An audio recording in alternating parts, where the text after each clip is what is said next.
Tere õhtust kõigile. Väga tore on näha, et teid on päris palju kokku tulnud.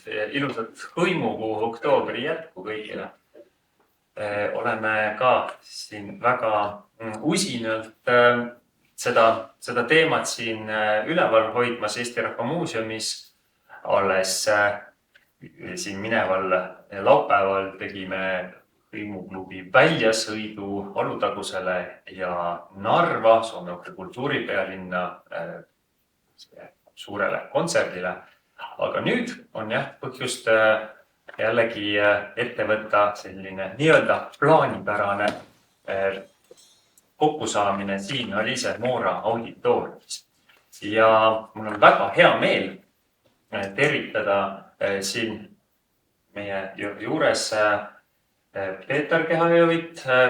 Tartu õnn on see, et siin on ülikool, päris vana ülikool ja siin on hea selline varasalv kutsuda inimesi, kes soome-ugriliste teemadega kohe päris süvitsi tegelevad ja kutsuda neid ka siia kõnelema. Peeter on Läänemere soome keelte professor ja teemaks isegi intrigeerivalt on Karjala keel või keeled. Intrigeeriv asja juures on juba see, et juba sissejuhatuses või selles reklaamtekstis oli selline sõnastus, et karjalased on kujuteldav etniline rühm. Ja tore on, et väike intriig on asja juures sellepärast, et kõik saab kohe peagi selgemaks. Aga mis täpselt juhtuma hakkab, jääge meiega ja Peeter, annan sulle sõna, palun. Aitäh! Ja ma olen väga tänulik selle sissejuhatuse eest ja üldse kutse eest.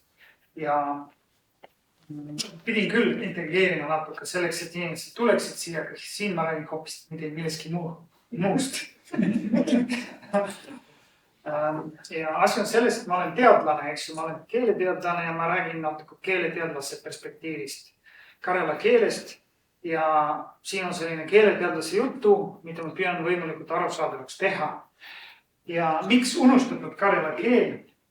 Sellepärast, ja see ongi selle loengu põhisõnum, et minu meelest karjala keel on saanud ebaproportsionaalselt vähe tähelepanu või saab tänapäeval ebaproportsionaalselt vähe tähelepanu lingvistikas, keeleteaduses. Ja selles ettekandes püüan selgitada, miks see nii on ja välja tuua, miks see karjala keel on unikaalne, miks ta on nagu selline mingis mõttes kokkuvõtte sellest Läänemere soome alast või Läänemere soome keeltest või keeleharust ja mis teemas on väga erilist, miks lõpetan siis üleskutsega, et tulge uurima karjala keelt. Aga enne seda muidugi pean natuke sisse juhatama ja rääkima sellest, et karjalaste ajaloost ja kus need karjalased elavad ja nii edasi. Et see ongi minu struktuur enam-vähem. Ja siin on selline kaart, mis on küll inglisekeelne, aga ta on päris hea ja ta kajastab siis olukorda 20. sajandi alguses.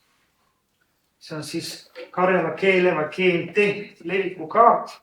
Ja nüüd, kui neid mõisteid eesti keelde tõlkida, siis kogu see roheline ala nimetatakse eesti keeles päris karjala murdeks ja siis kollane ala on Aunuse või Livi karjala, siis murre.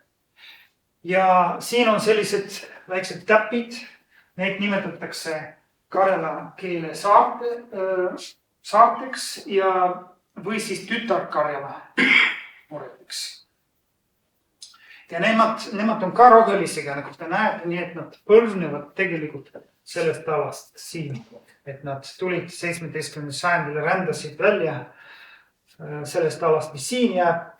Ja see roheline ala on siis tumedam roheline, on siis päris karjala põhjamurre ehk siis Valgemere karjala murre ja natuke heledam roheline on siis päris karjala lõunapoolne murre.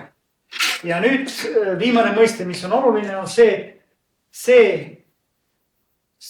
tumedam joon tähistab Soome piiri enne teist maailmasõda ja siit on näha, et osa sellest Karjalast, päris Karjalast, isegi natuke Aunuse Karjalast kuulus Soome riiki enne teist maailmasõda. Ja seda on soomlased nimetanud siis piirikarjalaks, piirikarjala murve ja rajakarjala. Nii et need on need põhimõisted. Ja nüüd lähme edasi ühe väikse sellise harjutusega. Et te näete selle kaardi peal, et see on tohutu ala, eks ju. Ja tegelikult kui zoomida välja selle ala, siis mõned Karjala, vähemalt minevikus, mõned Karjala keelesaared jäävad sellest välja isegi. Et siin lõunas, pärast ma räägin sellest, siin lõunas on ka olnud üht-teist ja põhja pool Murmanski oblastis samamoodi. Et see on tohutu ala ja see on kõige suurem ala, mitte ükski Läänemere Soome keel nii-öelda vähemalt kui võrrelda need geograafilised äärepunktid katab. Ja kuna see on tohutu ala, siis teeme ühe sellise ülesanne, et te peate ära arvama, mis piirkonnaga, mitte väga suure täpsusega, mis piirkonnaga on tegemist. Ja siin on üks tsitaat ühest raamatust. Ühest raamatust ja ma olen kustutanud siis aastaarvu, rajoonilinna nime, naaberküla nimi on ka kustutatud ja siit olen kustutanud see Karjala küla, millest räägitakse ühes tsitaadis.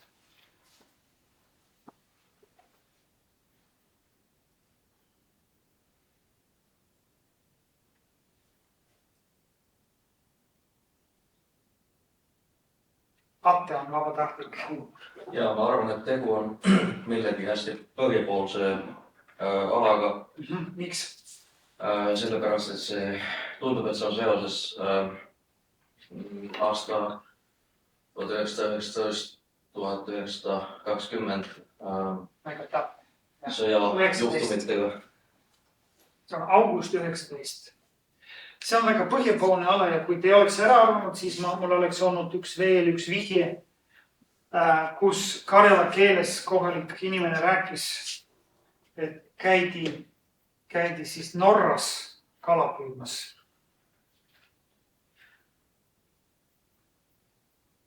Ja hästi, sellega te saite väga hästi hakkama, aga veel üks piirkond.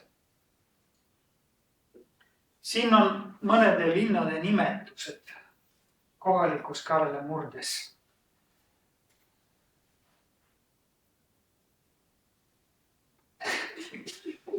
Ma ei taha, et Atte ütleb. Vaatame natuke. Veeri Karjala. Mis? Veeri Karjala. Veeri Karjala. See on, jah, mingis mõttes küll, jah. Ja natuke täpsem veel, võib-olla oskate natuke täpsemalt. Natuke põhja poolega. Ei, küll. Veeri Karjala oli soe, aga natuke põhja poolena küll. Mida? Lõuna pool, soe. Siin on nende samade linnade nimetused siis eesti keeles. Smolensk on Pärislao, see on nagu Valgevene ja Moskva oblasti vahel, eks ju. Volkolamsk on Moskva oblastis ja need kaks on siis Veeri oblastis. Tegemist on siis nende kahe slaidi peal siis maailma kõige põhjapoolsem küla, kus Karjala keel veel räägitakse, paar inimest ja maailma kõige lõunapoolsem küla, kus on paar inimest, kes mäletavad natuke Karjala keelt. Et nende vahemaa on siis üks kohmakas kaart, mida ma tegin just enne, kui ma tulin siia, 1233 kilomeetrit.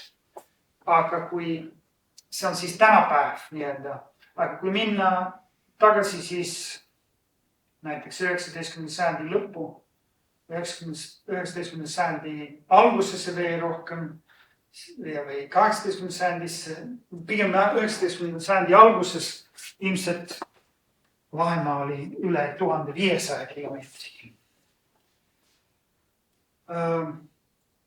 nii et tegemist on nagu tohutu alaga, tohutu mitmekesisusega ja selles ettekandes me keskendume just mitmekesisusele, selle rikkusele, mida karjala keel ja karjalased pakuvad.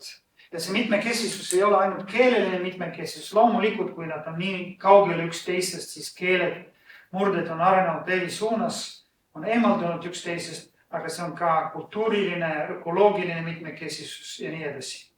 Et need on kokku puutunud väga erinevate kultuuridega. Ka vene kultuuri sees on väga suuri erinevusi, eks ju.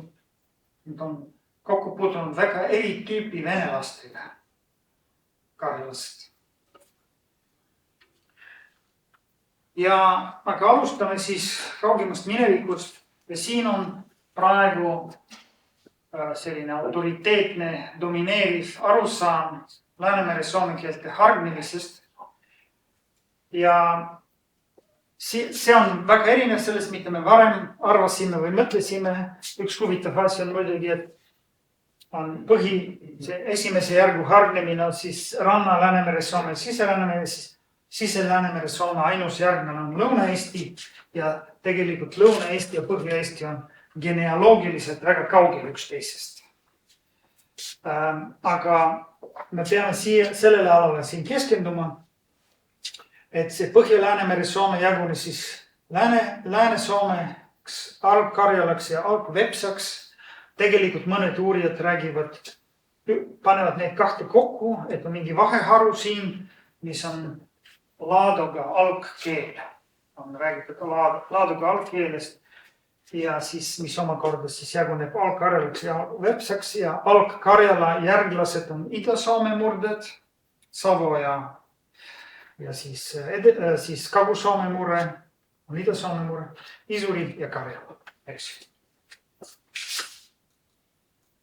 Nii, et see karjalaste algkodu ja kogu see laadoga algkeel, karjalaste, vepslaste ja idasoomlaste algkodu on kuskil siin.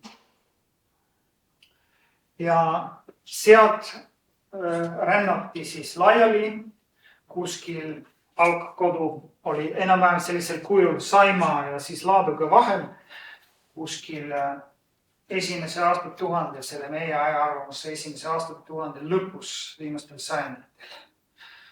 Aastal 900, 800. Ja siis 1000 aasta pärast pilt on selline. Pilt on tegelikult veel mitmekesisem. Sellel kaardil on muidugi veel need allmurrakud, mis on siis Karjala erinevad vallad, eks, pitäjad. Siit on võimalik näha need, mis kuulusid Soome juurde ka.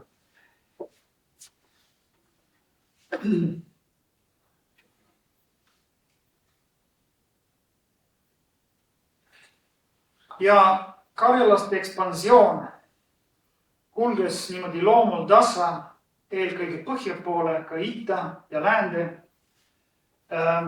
Ja ta sarnanes soomlaste ekspansiooniga põhja poole. Me teame, et keskajal, muidugi, kui vaadata seda kaardi siin, võib küsida, et mis keelt räägiti siin, eks ju. Siis, kui karjalased ja soomlased elasid nii kaugel lõunast, seal räägiti saami keelt ja ilmselt põhja pool veel räägiti mingit proto-Euroopa keeli. Ütleme, isegi meie aja arvamuse algussajanditel oli nende rääkimine alles praeguse teaduse arusaamad. Et see Karjala ekspansioon kulges nagu loomutase põhja poole ja kuna ta algas nii hilja, kuskil võib-olla 8., 9., 10. sajandil, siis kui varem arvati, et pärast levisid siia poole, eks ju, et alguses olid karjalased seal, siis tulid venelased. Nüüd on pigem niimoodi, et karjalased ja venelased koloniseerisid seda ala enam-vähem käsikäes koos umbes samal ajal, sest idaslaavaste ekspansioon põhja poole toimus umbes samal ajal, mitte väga täpselt, võib-olla ka umbes samal ajal. Ja soomlased samamoodi nagu koloniseerisid seda tänapäeva Põhja-Soomet. Nii, ja kui vaadata Karjala ajalugu, see on väga keeruline ja see on selline pideva Rootsi ja Vene riigi konfliktide ajalugu.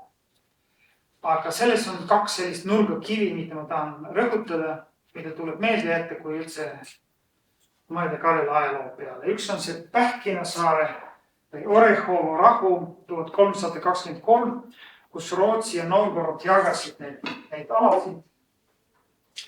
Ja siis suurem osa Karjalast jäi Novgorodile, ka Rootsile jäi siis Savo, Ida-Soome ja siis Äyrepää, tänapäeval Kagu-Soome ja osa Viiburi alast. Ja teine tähtis ajastu on siis 17. sajand ja täpsemalt siis Toompuli rahuga siis Käkisalmi lään jäi Rootsile ja sest siis sai alguse karjalaste massiline migratsioon Venemaale. Ja võite küsida, miks karjalased tahavad Rootsist põgeneda Venemaale. See on kontraintuitiivne, eks ju, aga põhimõtteliselt on erinevad seletused sellele olnud. Rootsi vallutas selle ala ja siis 40–45 000 karjalast siis läksid Venemaale ja siis tekkisid need keelesaared seal Sise-Venemaal. Sealt taga vist väga ei ole näha, eks ju. Seda on võimalik tõsta kuidagi või ei ole. Natuke üles poole, sest ma näen, et inimest võib-olla ei näe nii hästi.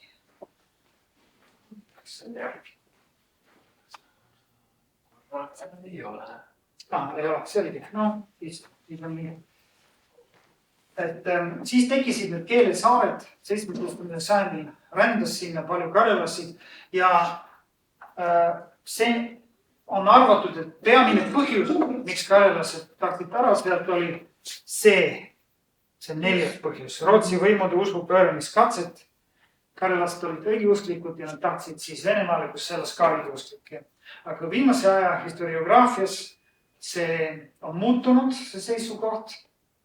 Nagu ma aru saan, et võib-olla esimesed 3 põhjust on sama tähtsad kui isegi mitte tähtsamad, et Rootsi riigi selline usupööramist, selline surve ei olnud nii suur tegelikult, ei olnud nii otsene ka. Et esiteks seal oli rahutu Vene ja siis Soome või Rootsi piiril, kõrged maksud, rootslased kehtestasid või Jakob rentisid selle kogu Karjala ühele pealikule Jakob de la Gardie, kes siis kehtestas väga suuri maksusid sinna. Siis oli ikaldus, see langes kokku ikaldusaastatega ja siis muidugi usupööramiskatsed. Ja lisafaktor on see, et seal Sise-Venemaal oli tekkinud tühjus, sest enne seda oli just olnud Poola-Leedu sissetung, mis kestis väga kaua Venemaale ja Poola-Leedu armee laastas alasid seal tänapäeval Tveri oblastis või siis Novgorodi oblastis ja siis sinna nad said minna. Tavaliselt kloostrid toimisid mingis mõttes koordinaatorina sisserändel. Ja, see on selline Rootsi riik, eks ju, see ongi see ala, kust karjalased tulid siis. See on päris Karjala lõunamurde ala, kus need keelesaared tekkisid.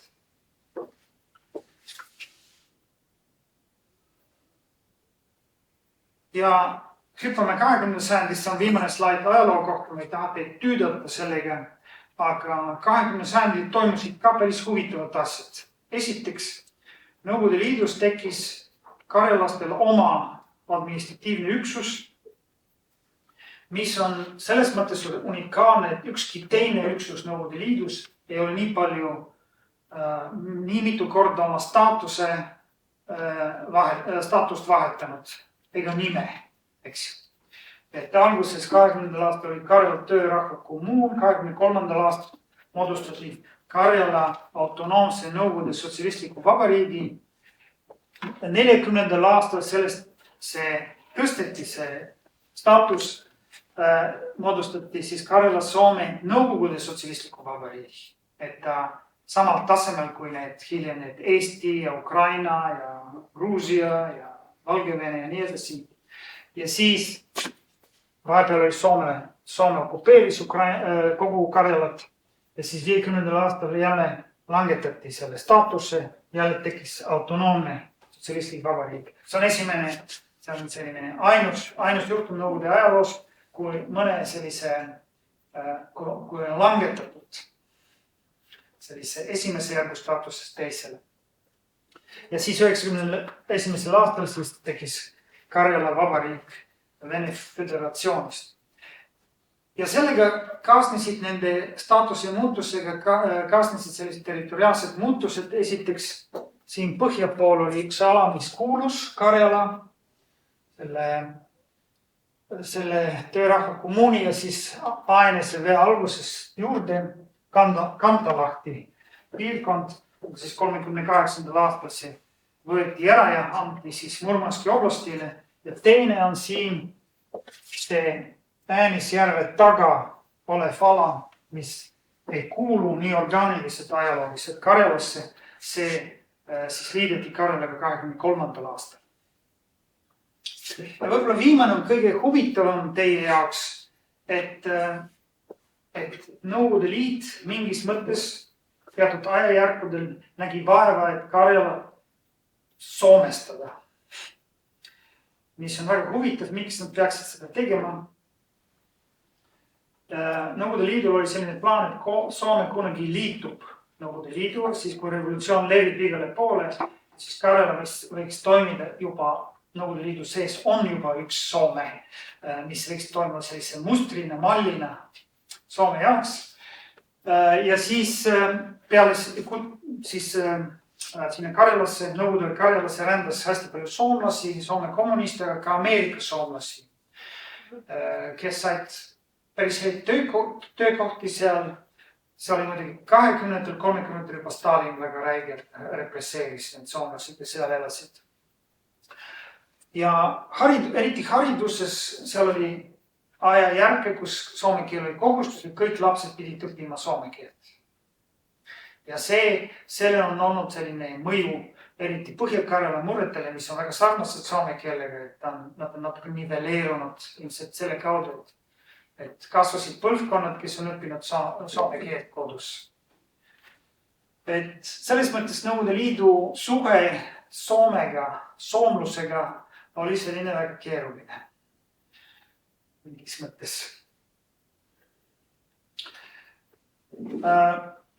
Nüüd viimane selle ajaloo kohta, kui vaadata karjalaste arv läbi siis viimase 120 aasta jooksul, siit ei ole väga hästi näha, aga on näha selle trendi enam-vähem, eks ju. Kuidas need arvud liiguvad, siin on arvusid, kuidas need liiguvad ja me näeme, et tipphetk kõige rohkem karjalasi oli Nõukogude Liidus siis 20. ja 30. ja siis pidevalt on nad langenud. Pidevalt on langenud. Selles mõttes karjalased erinevad teistest soome-ugri rahvastest, kaugematest soome-ugri rahvastest, kellest te olete kuulanud ettekandeid siin, et teiste puhul, Maride ja teiste puhul tavaliselt siin 90. 2000. alguses toimub väike tõus, väike hüppe. See on identiteedi tõus.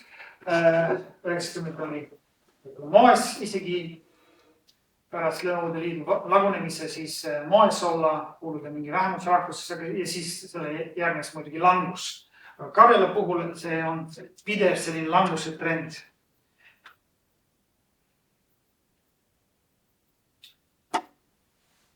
Nii, ja nüüd lähen siis karjala keele kui uurimusobjekti juurde. Ja ma väidan, et karjala keelt uuritakse hästi vähe maailmas üldse ja on ainult 2 keskust, kus sellist, on pidevalt sellega tegeletud ja esimene on tähtsam Vene Teadusakadeemia Karjala teaduskeskuse keelekirjanduse ajaloo instituut Petrozavodskis, kus siis on nagu päris palju tehtud, aga üsna traditsioonilises sellises vaimus ja Ida-Soome ülikool Joensuus, kus ikka tänapäeva uuritakse karjala keelt, aga suhteliselt vähe tuleb sealt kahjuks.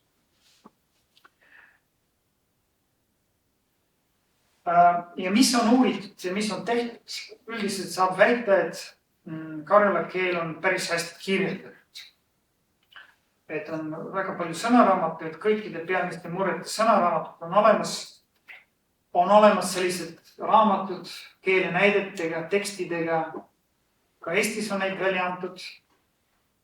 On mitme karjala murre grammatikad või mitme karjala keele grammatikad ja siis on hääliku lugusid ja erinevate murrete kirjeldust on väga palju. Aga natuke asja on jäänud toppama sellistesse rahvusloome ja traditsioonilise keelekorralduse kammitsates, eks ju, nagu sellist tänapäeva keeleteadust ei tehta. Mida ma tahan öelda, et karjala keel on nagu keeleteadlastele jäänud ikkagi nähtamatuks väljastpoolt seda spetsiifilist ülesannet kirjeldada mingit murret. Et karjala keelt ei kasutata vahendina, et tõestada midagi keele kohta või keelekontaktide kohta, mis oleks nagu ülekantav mingi teise keelekontakti situatsioonina näiteks. Mingi üldistus, mis aitaks ka teiste keelte uurijaid. Et on jäänud nagu niimoodi, karjala keel on eesmärk ja mitte vahend. Karjala keele pärast teeme seda ainult. Et sellest on mul kahju, sest varsti räägin sellest, miks karjala keeli huvitav ja väärtuslik on. Aga esiteks, miks minu meelest ta ei ole huvitav olnud? Ja võib-olla esimene põhjus, et ta ei ole olnud piisavalt eksootiline. Et kuna ta on nii, vähemalt üldises teadvust on nii sarnane soome keelega, siis ta kuidagi see võtab sellest võlust või lummusest maha natuke, piisab kui õppida soome keelt. Võib-olla see esimene ja kolmas asi on seotud omavahel, et karjala on olnud selline soomluse tugistruktuur. Te olete kuulnud karjalianismist, eks ju, et soomlased on ammendanud vaimustus karjalast ja soomlased on kasvatanud karjalat ja konstrueerida sellist narratiivi endast ja enda ajaloost. Et karjalat on kasvatatud väga palju sellest.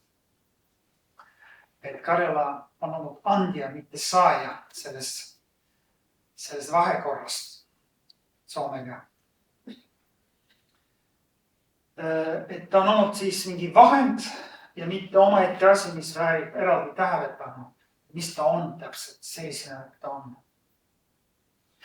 Ja miks ta ei paku keele ajaloostele väga palju pinget ja miks see nii on?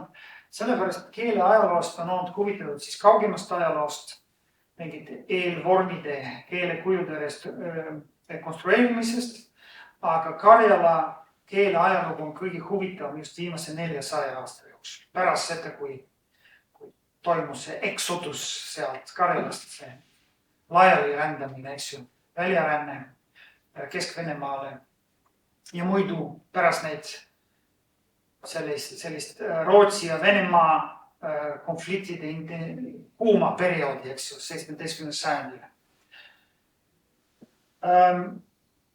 Tänapäeval muidugi see probleem, et kuna ma tahan vaimustada õpilasi, et nad huvituksid karjala keelest, ma põrkun sellele vastu, et karjala keele uurimiseks on vaja soome ja vene keele oskused. Ja see on ühe suurem probleem meile. Ja viimane põhjus on praegune sõda, eks ju, kuna karjala on kätte saamatu, ta on piiri taga. Ta jääb Venemaale ja peale tulevatele põlvkondadele on ühe raskem suhestuda millegagi, mis on piiri taga Venemaal. Ja see kõik oli väga negatiivne jutt, aga nüüd lähme positiivse juurde, miks karjala ja siis karjalaste karjala keel on põnevad. Ja alguses räägin üldisemalt, aga siis lähen keele juurde. Et esiteks, seal on väga suur kultuuriline mitmekesisus. Ma väidaks, et see on Läänemere soomlaste hulgas karjalased on kultuuriliselt kõige mitmekesised. paljudes asjades. Kui eestlased ja soomlased või eriti eestlased, aga soomlased ka mingil määral on kahe üsna erineva Läänemere-Soome rühma selline sulam. Eestlastest õnnestus, lõunaeestlastest, põhjaeestlastest, kes on nii erinevad omavahel, keeleliselt vähemalt, sulata neid üheks rahvaks, siis Karjalas on läbi ajaloo on olnud hoopis vastupidine trend, kogu aeg nad on eemaldatud üksteisest. On selline divergents, mitte konvergents, vaid divergents. On laiali. See vahemaa on suurenenud ka keeles. Keeled on muutunud, karjala keeled on ühe erinevad. Ja karjalased on kutsunud ennast ja ka teised on neid kutsunud väga erinevate nimedega. No näiteks on väga tavaline olnud, karjalasi on kutsutud laplasteks ja isegi mõnikord mingi Karjalas endas mingi lõunapoolsem rühm on kutsunud oma põhjapoolsed Karjala naabrid laplasteks. Siis on see lüüdilased või lüüdilased, me tunneme neid lüüde tänapäeval, et mis on karjalaste ja vepslaste mingi vahepealne rühm, aga ka päris karjalasi on kutsunud lüüdilasteks osalised. Päris Karjala lõunarühma ja siis Aunusas. Päris põhjas seal Murmanski oblastis siis on karjalastel on kohalike venelastega ühine selline kultuuriline identiteet. Nad on pomoorid. Pomoorid ehk siis mere ääres elavad elanikud. Ja see on väga tugev identiteet. Kohalikel venelastel on isegi veel tugevam, et nad vastanduvad venelastele ennast. Aga mõnedel karjalastel on ka seda.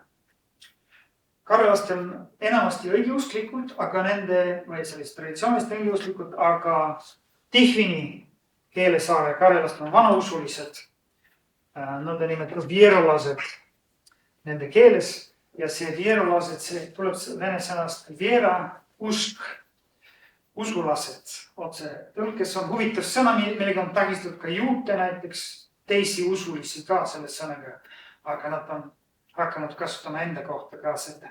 Mingil määral luterlasi ka nende hulgas. Ja see ökoloogiline mitmekesisus muidugi ka kajastub kultuuris.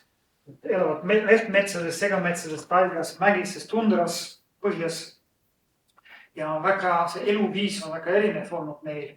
Et maaharimine, põhjapõdra kasvatus, isegi tänapäeval selle Karjala territooriumil on veel 19. sajandil kasvatatud põhjapõtru. Kalapüük sealt päris põhjas ka Soolavee. Kalapüük, isegi vaalapüük Karjalasse tegelenud.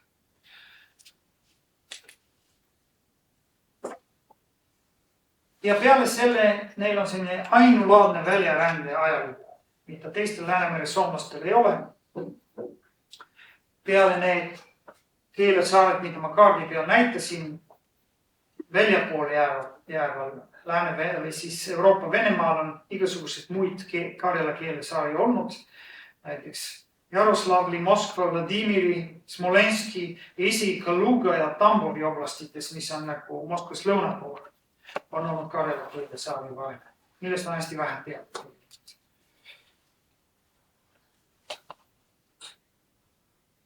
Ja selle kõige tulemusena on, et ükski teine Läänemere soome keele. Ma püüdsin kokku lugeda, mõtlesin soome keele peale, mõtlesin erinevad keelte peale. Ükski teine Läänemere soome keel ei ole olnud kontaktis nii paljude erinevate sugulaskeeltega, enda sugulaskeeltega. Et esiteks muidugi on karjala keel olnud kontaktis soome keelega. Siis saami keeltes on akkala, need ida-saami keeled akkala saami, mis on välja surnud ja kildini saami. Ja siis ilmselt natuke sporaadilisem kontakt turja saami, tersaami ja kolta saamiga ka. Siis on lõunas kontakt isuri keelega, karjala keel on ühine päritolu isuri keelega, aga on ka ühine selline kokkupuuteala Põhja-Ingeris. Ja lõpuks Vepsa on küsimärgi all, sest ma praegu tegelen sellega, seda ei ole tõestatud, aga ma püüan leida olemasolevas keelematerjalis märke sellest, kas on olnud kontakte Tihvini, Karjala, Keelesaare ja Lõuna-Vepsa vahel, sest et ütleme 20. sajandi alguses, 100 aastat tagasi, kõige lõuna või ka edelapoolsem Lõuna-Vepsa küla ja kõige põhjapoolsema Tihvini, Karjala küla vahel oli 43 kilomeetrist. Ja veel varem ajaloos on veel väiksem vahemaa. Et on võimalik, et on olnud kontakte, aga see paistab kuidagi nendes tekstides, mis meil on sõnaraamatutes ja nii edasi. Tihvini, Karjala kohta. Ja et seda natuke näidata, seda ala, millest ma räägin. See Tihvini, Karjala on siin ja Lõuna-Vepsa kõige lõunapoolsem või edelapoolsem küla oli siis 20. sajandi algusest teadmist. Ja 18. sajandil siin oli üks vepsa keele saar ja sinna oli ka rännanud Karjalassi. Et seal võib-olla on ka olnud kontakti, aga nende kontaktide kohta me ei tea midagi. Nii et ma aplodeerin, Riho Grünthal on hiljuti tegelikult mitmes kirjutises esinenud sellise üleskutsega uurima Läänemere-Soome keelte omavahelisi kontaktide ajalugu. Seal on päris palju valgeid laike Läänemere-Soome keelte ja murrete omavahelist kontaktit. Mida ta nimetab sekundaarseks integratsiooniks. Esiteks Läänemere-Soome nagu lahknes ja siis mingil hetkel nad hakkasid kontakteeruma oma vahel ja võib-olla kontaktalal sarnanesid, eks ju, vähemalt.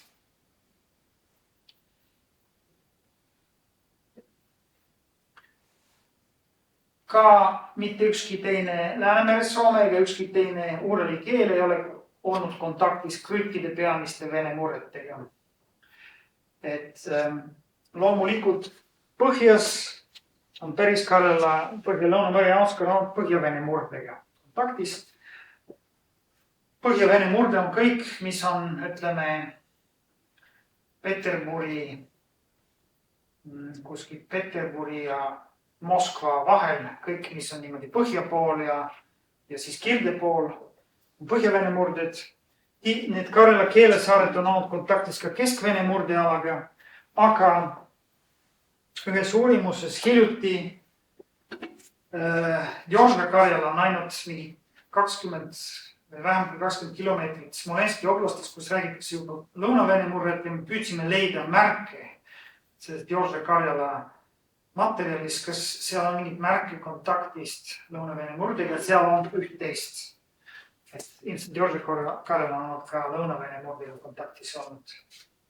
Ja selle tõttu me saame ka mingis mõttes, me mõtleme ainult, et mida Läänemere-Soome keeleteadus saab sellest, kui me kogume Karjala keelt ja kirjutame sõnaraamatuid ja grammatikaid.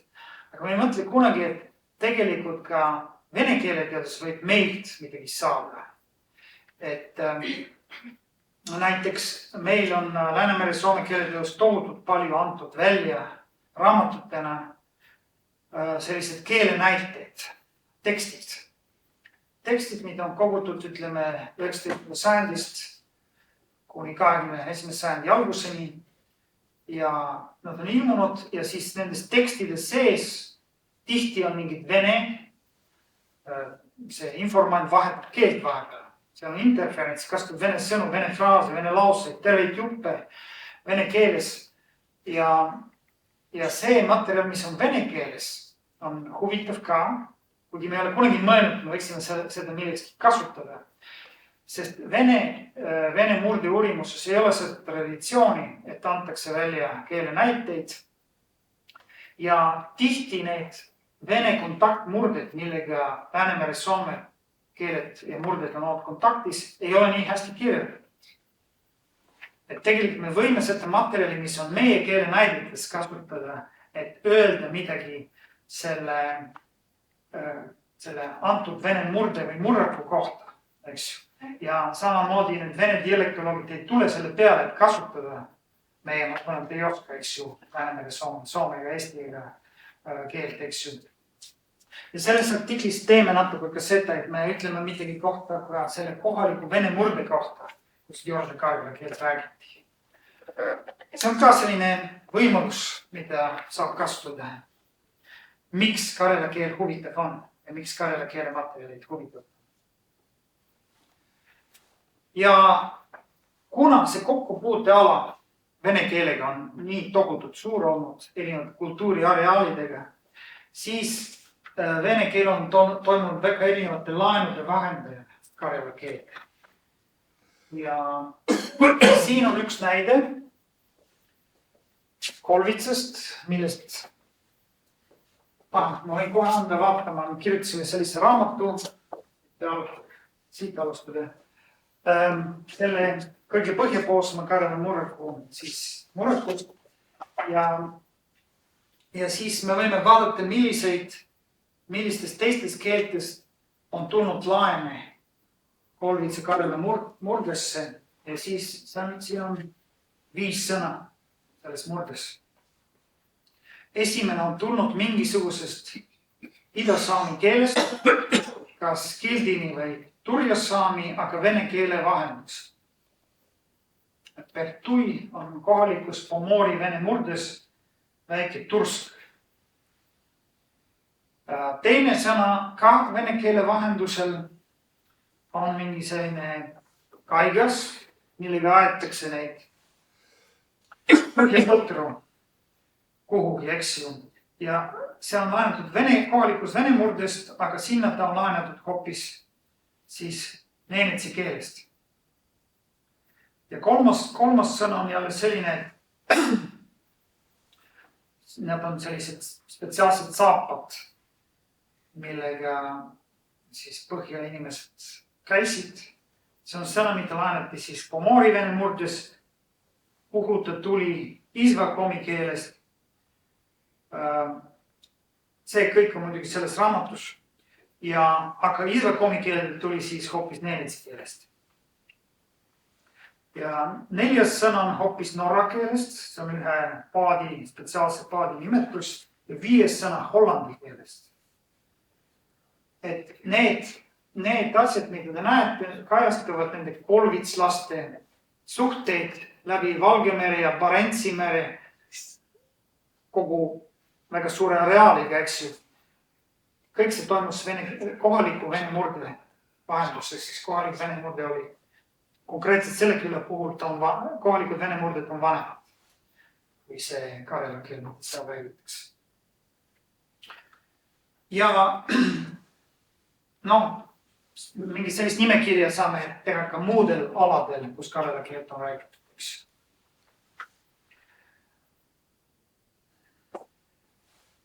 Ja karjala keel peale selle, et ta annab meile sellist väga suurt rikkust, kuhu saab süveneda, ta on ka paljuski unikaalne või ainulaadne teiste Läänemere soome keelte hulgas. Ja üks selline asi, mis kohe silmad torkab, et see on väga rikas konsonantide laadivaheldus. On juba keeleteadlase jutt. Ja need on sellised tüübid, vaheldused tüübid ilta, illalla, mis esinevad ka soome keeles, aga mõned on sellised, mis soome keeles ei ole. Näiteks kui vaadata seda siin, matka, matasha, pitkä, pitäs. Seda soome keeles ei ole või vähemalt soome kirjakeeles. Ida-Soomes on mingil määral või kas või see, seda tüüpi ka ei ole. Koski, košella või seda musta, mushalla. ST vahetada S-iga. Et see on väga palju astmevahelduse tüüpe. Ja karjala keeles on tohutult rikas verbituletus, mis on täiesti šokeeriv, kui hakatas seda elektroonilist karjala keele sõnaraamatu, mis on Kotuse, kotimaiste keelte keskuste leheküljel sirvid ja vaadata seal elektrooniliselt, siis ma viimasel ajal sirvinud leidnud sellist asja. Näiteks on selline verb, puhkema naerma. Tegelikult 2 erinevat verbi. Ja sellest on moodustatud momentaanne verb, korraga seda teha. Et naerma puhkema, et luikata, luikahtua on momentaanne verb. ja kui edasi minna, sõnaraamatus leiab veel ühe verbi, kus sellest on hoopis, sellest momentaalsest verbist on moodustatud refleksiivset verbi. Luikahtuakse. Et ta hakkas naerma kuidagi ise. Ja on veel üks verb, see samas tüves, luikastuakse, ka refleksiivne moodustatud. Ja veel üks verb, veel pikem, sellest samast refleksiivst on veel edasi moodustatud ka frekventatiivne, korduvalt puhkes naerma. Luikastuakse. Ja lõpuks jõuame veel ühe verbi juurde, mis on veel pikem refleksiivne verb, teist korda refleksiivne, mis on siis tihvini Karjala murdest.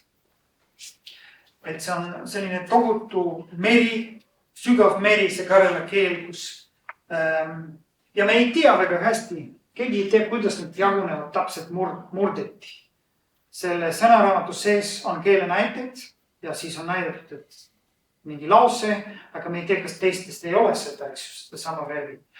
See tundub, see tšie tuletus on tihvini Karjala murdele omane. Aga see on nagu tohutu töö, mis on tegimata. See lihtsalt näiteks praegu. Ja Karjala keel pakub üldkeeleteadlastele selliseid unikaalseid tingimusi siis keele muutumisi ja varieerumise uurimiseks. Üks teema, mida ei ole üldse uuritud minu teada, et mis juhtub, kui mingisuguse keele kõnelejad teatud alal assimileeritakse. Ja siis tuleb 200 aasta pärast tulevad uuesti inimesed, kes räägivad selle sama assimileeritud keele järglaskeelt või mingid murred selle samale alale ja siis nad kohtuvad selle substraadiga, mis on nende eellaskeele substraat. Neid jälle assimileeritakse ja siis 200 aasta pärast tulevad jälle mingid inimesed ja siis nad näevad sellist mitmekihilist substraati, oma eellasvormi substraati põhimõtteliselt. Et see on juhtunud siin Koola poolsaare lõunaosas, kus juba keskajal oli karjalasi. Aga see Koola poolsaare lõunaosa ajalugu on selline, et seal oli mingid karjala rühmad või mingid isegi eelkarjala Läänemere Soome rühmad, mida assimileeriti, mida venelased assimileerisid ja siis natuke pärast mõne sajandi hiljem tulid uued karjalased. Kui nad tulid, siis siin olid kohanimesid päris palju, isegi väiksed mägesid, igasugused neemesid, lahtesid, mis olid selle substraat sellest varasemast karjala keele vormist. Aga oli ka sõnu ja siis neid assimileeriti ka ja siis paarisaja aasta pärast tulivad uued karjalased, eks ju. Ja nad põhimõtteliselt puutusid kokku oma eellasvormi substraadiga, eks ju. Ja said võib-olla mõjutusi sellest. Siin on üks näide, siin umba on siin. See kant ei ole olnud karjala keelne vähemalt 200 aastat. Enam. Aga siin on 23% kohanimelest on sellised mingisugune eelkarjala või karjala sisaldavad elementi, dialoogkorp, mingisugune Hush-Ruchee, nad on kõik Läänemere Soome sellised nimed.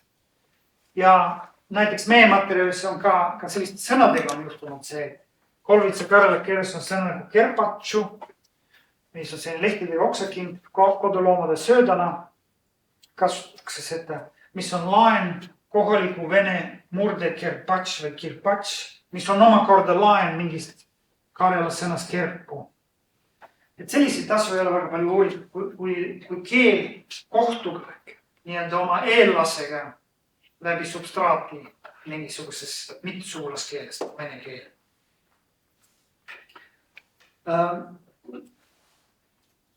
Nüüd väga huvitav teoreetiline küsimus on selle, kui meil on mingi rühm, mis elab kuskil, tekib kuskil ja siis osa sellest rändab välja, mis on nende vaheline emamaa ja siis tütarmurde suhted tulevikus, eks. Ja ma rääkisin, et need Karela keelesaared, mis on siin, nad tulid 17. sajandil sellelt alalt. Ja ma alati arvasin, et see ala, nagu ta on dokumenteeritud tänapäeval, murdeala, esindab tõtt nii-öelda, et seal on see, kust esinevad asjad, kust need murded pärinevad ja kui me seda ala uurime siin, siis me lähme siia tagasi ja vaatame, kuidas siin on. Et ma kogu aeg mõtlesin, et selleks, et mõista nende tütar-Karela murdete struktuuri ja varieerumist, tuleb uurida emamaa murdeid. Ehk siis tütarmurdete minevik on siis otsitav emamaa olevikus 20. sajandis. Kuni ma sain aru, et hoopis vastupidi, sest see ala on olnud nii rahutu siin, et siin on toimunud pidevad elanikkonna nagu on liigutatud sinna ja tänna. See on jäänud tühjaks vahepeal. Siin on kolinud soomlasi või luterlikke soomlasi Ida-Soomest ja nii edasi. Venelased on peale teist maailma nagu välja viinud, see on juba hilisem lugu, aga siin on ka põhja-lõuna suunas olnud migratsiooni. Hoopis see ala on see konservatiivne, kus säilivad vanad keelejooned. Ja selleks, et mõista, mis siin toimus, on vaja uurida seda. Et see on selline perspektiivi küsimus, millega keeleteadlased võitlevad väga palju ja see on uskumatud, kui piiratud me oleme tegelikult. Me teame hästi palju ja uurime väga süstemaatiliselt asju, aga me ei tule selliste asjade peale. Kui palju aega võtab enne, kui me aru saame nendest. Ja hiljuti on Vesa Koivisto väitnud, et nendes 5 päris kaugel üksteises asuvast tütar-Karela murdes on ühiseid jooni, mida ei ole siin üldse. Ja nüüd, kuidas seletada seda? On igasuguseid viise, kuidas seletada.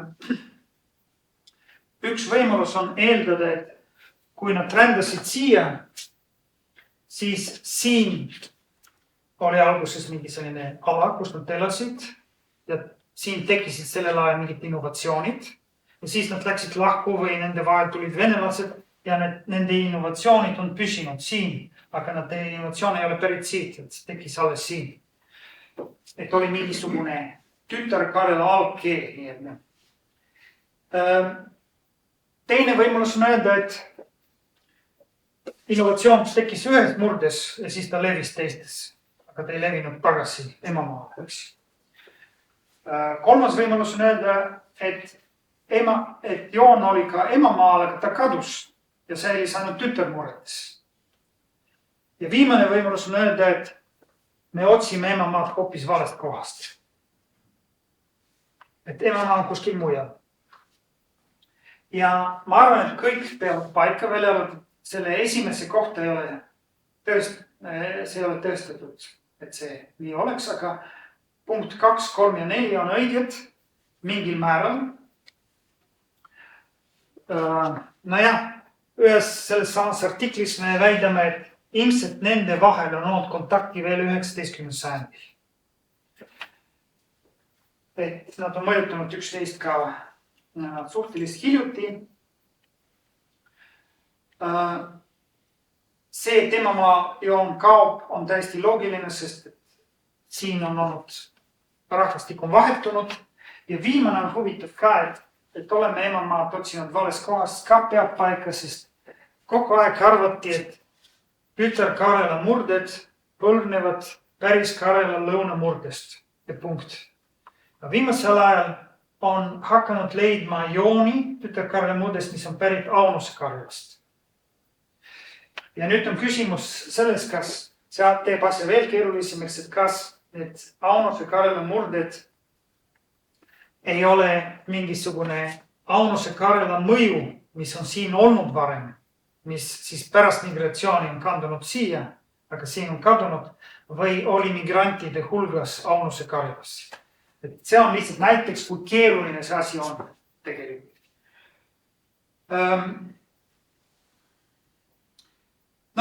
Üks väga huvitav asi on, et oli kõva piir, poliitiline piir Venemaa ja Soome vahel ja mingis mõttes näiteks võtame see vald oli salmi vald, Vaunuse Karjala rääkijad, nad kuulusid Soome.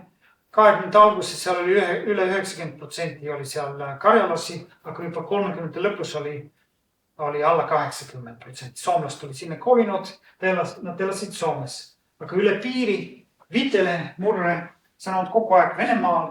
Ja mingis mõttes saame natuke nagu labori tingimustes.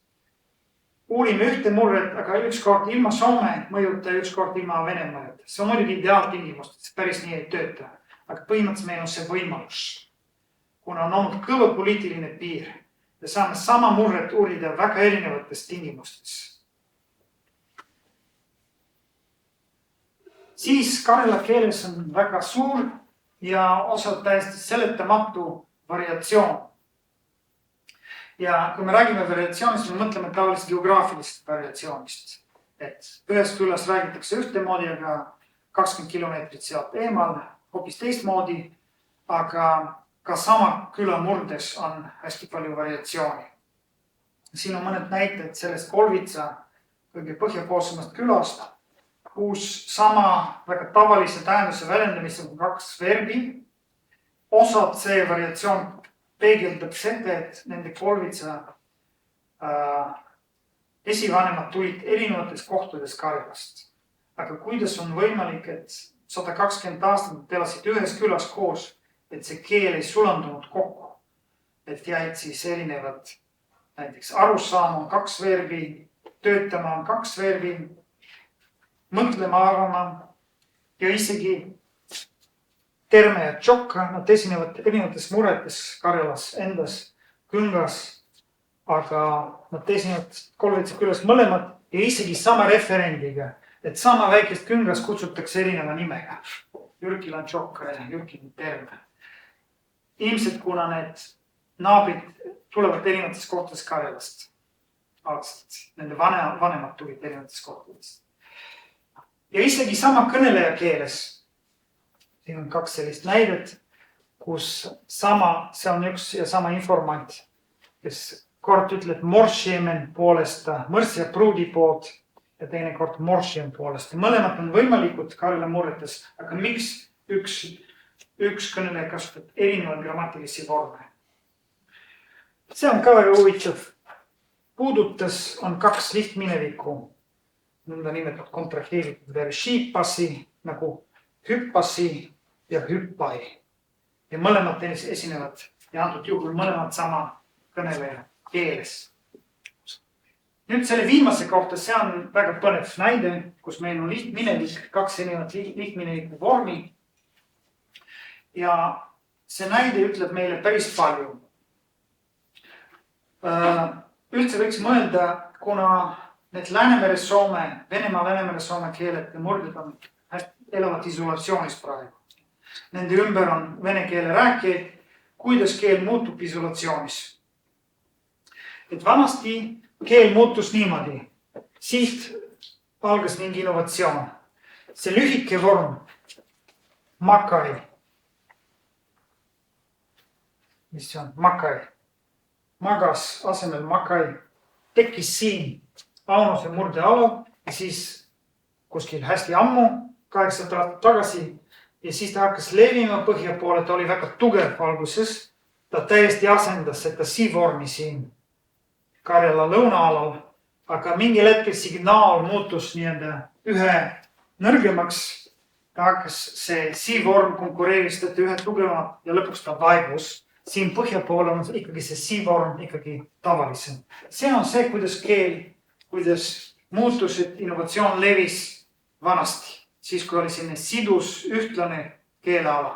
Aga nüüd isolatsiooni tingimustes on hoopis teistmoodi. Praegu see on siis 21. sajandi algus, kus kõik on saarestunud nii-öelda. Ja innovatsioon hakkab levima, et ta põrgub vastu oma sellise väikse saare seinte või piiride vastu. Ja siis me peame hoopis teistmoodi uurima seda keele muutust. Ta ei levi niimoodi ühtlaselt, kuni signaal vaibub, nagu varem oli. Ja selleks uurimuseks Karjala keel pakub hästi palju ainest.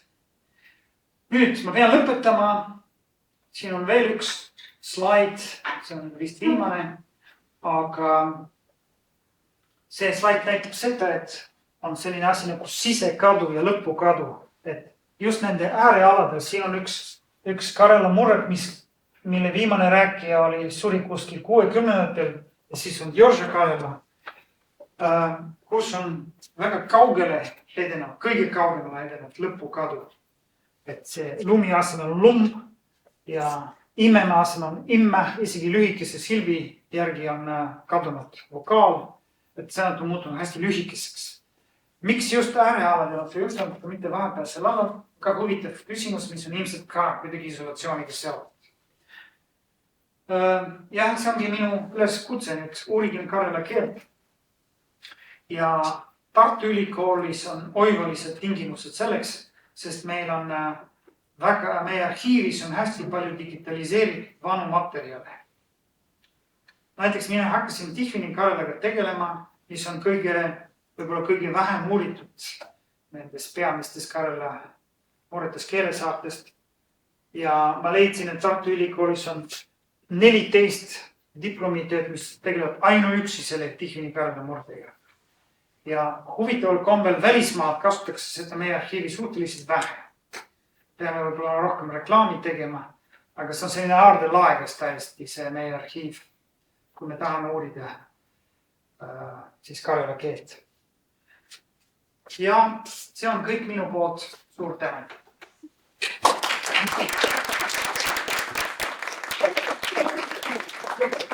See on midagi seal Kolvitsas, seal põhjas Murmanski oblast. Aitäh sulle, väga põnev ja tõepoolest intrigeeriv, nagu alguseski võis arvata. Ja kindlasti tekkis ka teie seas küsimusi või mingeid mõtteid. Praegu on just sobiv aeg neid jagada. Olge lahked.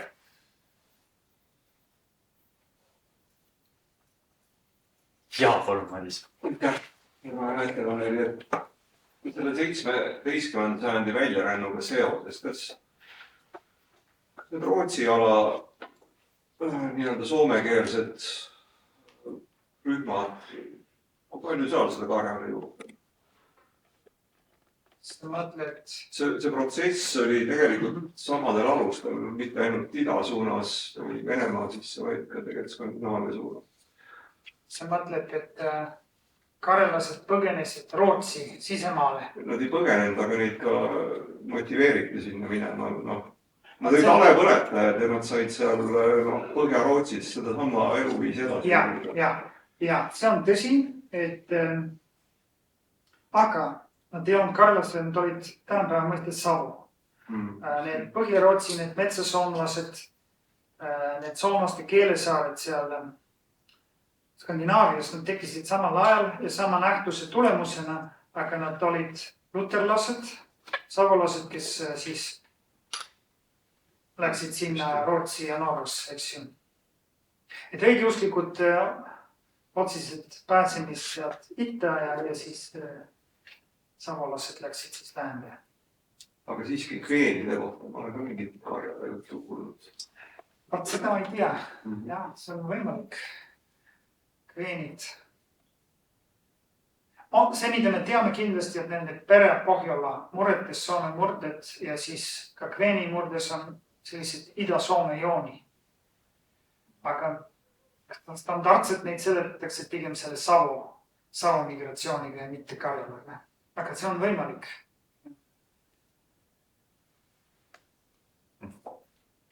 Ma tahaks oma tähelepaneku.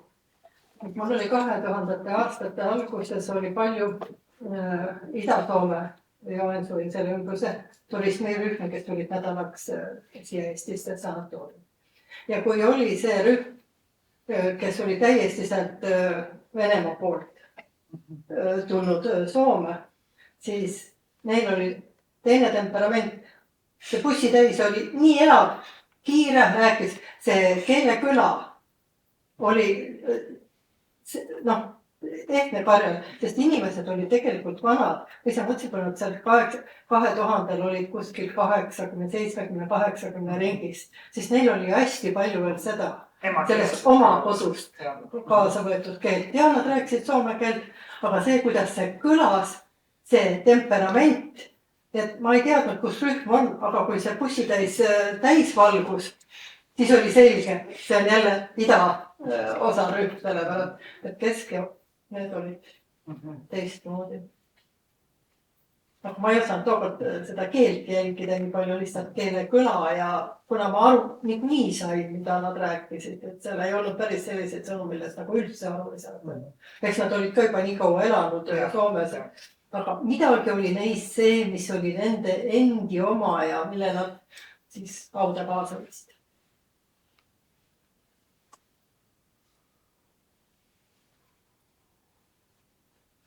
Mul on ka selline küsimus, et millisel karjala keele kujul praegu on veel kõige suurem selline tulevikuperspektiiv kogu sellest nagu üsnagi tumedates toonides sfääris?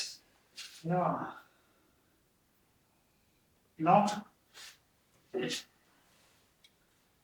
Selle ellujäämise väljavaated sõltuvad mitte võib-olla nii palju ainult sellest, kui palju neid on, või kui kompaktne see ala on, kui tihedad nad on koos. Ja selle kriteeriumi järgi oleks see Liivi Karjala, seal on väga tihe asustus ja külades räägitakse karjala keelt ja noori inimesi on, kes räägivad karjala keelt.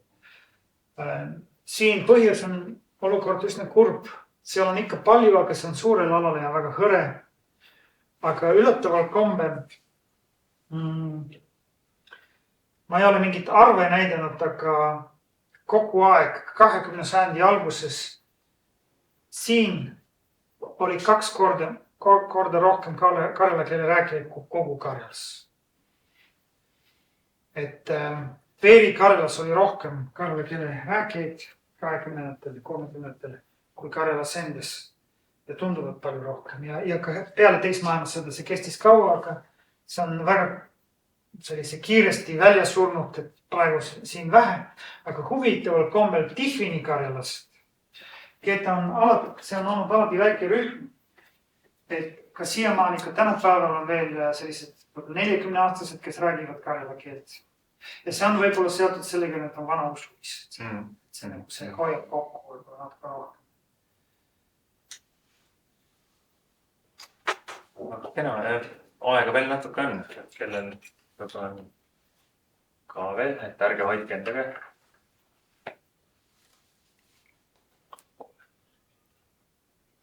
Aga võite pärast ka veel küsida, kui nii-öelda sellise mitteametliku lõpu juures. Igatahes aitäh tõesti tulemast ja väga põnevatel teemadel kõnelemast, sest päris otse karjala teemat me ei olegi seni ERMis vähemalt hõimuklubides käsitlenud nii sellises põhjalikkuses.